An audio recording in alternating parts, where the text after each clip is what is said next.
Austin, another wild night here in Daytona. Can you just tell me about what happened with that incident between you and the 19?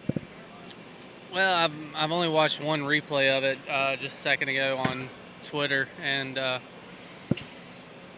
from what I saw, I mean, I had a big run, got to his right rear quarter, and he just cleared up. I guess he thought he was clear. I don't know what he was thinking, but he definitely must not have thought I was there, and obviously it hooked him in the right rear into the fence, and then the 16 behind us went to dodge it, and when he did, and when he turned left, I think he just got really loose and got in the inside lane, and then the whole wreck happened. So I was thinking in my head, like, what I was going to do on the restart. I knew I didn't want to push the 19 because, I mean, he's a Toyota. He doesn't have a bow tie on the back bumper, so the last thing I want to do is push a Toyota. I could care less to help them out.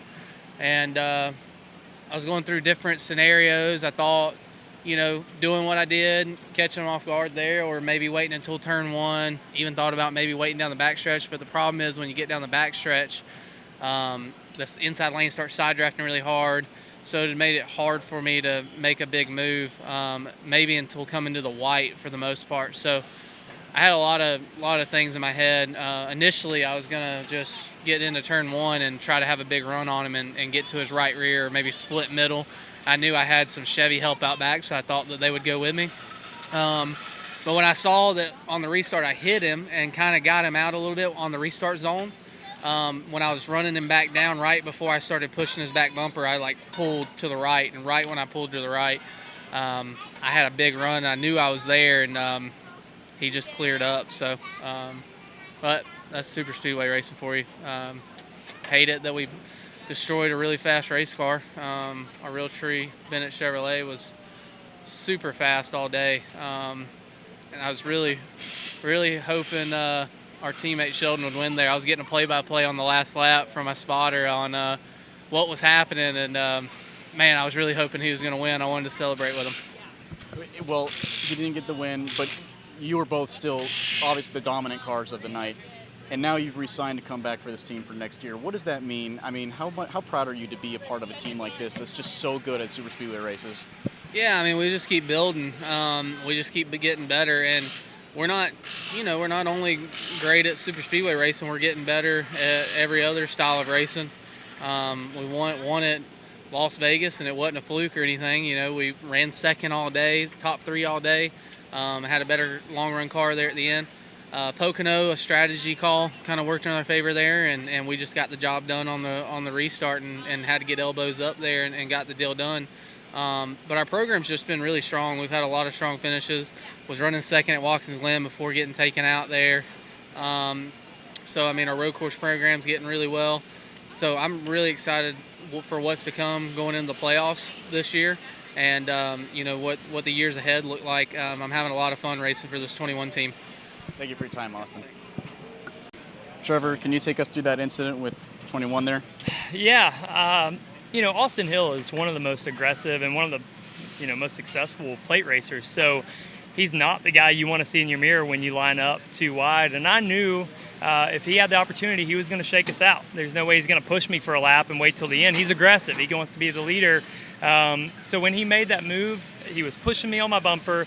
He makes the move and it gets me loose, and then I go to block, because if I don't make the block, I finish 15th, So it's make the block and it works, or don't, or, you're going to, either way, you're getting crashed, you're going to 15th. And so made the block, got hooked, and that was the end of the day. But overall, man, I mean, their cars, RCR cars, 21-2, could make some runs that I didn't even see coming. The 2 got by me once when I didn't expect it on the bottom, and I learned that. Started managing their runs a lot better. Got to the front. All 3 of the Gibbs cars got to the front. And, I felt like we had a really, really strong day. Just, man, they don't work out sometimes, and you know that coming into it. It's checkers or wreckers here. Did you feel, I mean, you knew it was going to be close when you threw the block. Yeah, I mean, I knew the 1 and 3 and 4, 5 laps before the caution was close, blocking Austin, but that's how he blocks. He blocks late, and you at least make him check up. And the issue was that when he made the move, he was on my bumper, so there was no gap, and it really upset the race car. And so I was going either way. When it hooked me, I was going back. So I haven't watched it yet, and probably could have. In the moment, you got to make a decision. I made the decision to throw the block because that's what you do to win a race here. If you don't, you're not going to win. So if you go back and you know all the information I know now, obviously I'm not going to let him ever make that move. I'm going to stay up to the middle of the racetrack and not try to side draft the 7. Or when he makes the move, then you just cut your losses and try to regroup for a lap. But at a green white checkered, you have to be on go the whole time and take every aggressive move you can.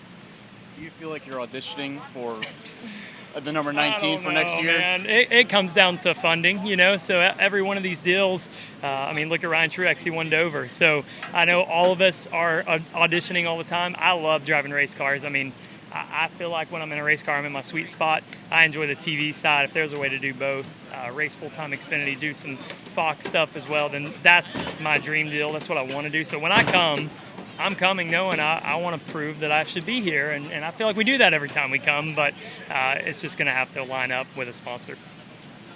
Thank you, Trevor. Thank you. This is Harrison Burton, driver the number 21. Make sure to hit that subscribe button. Also, check out one of these 2 videos beside me.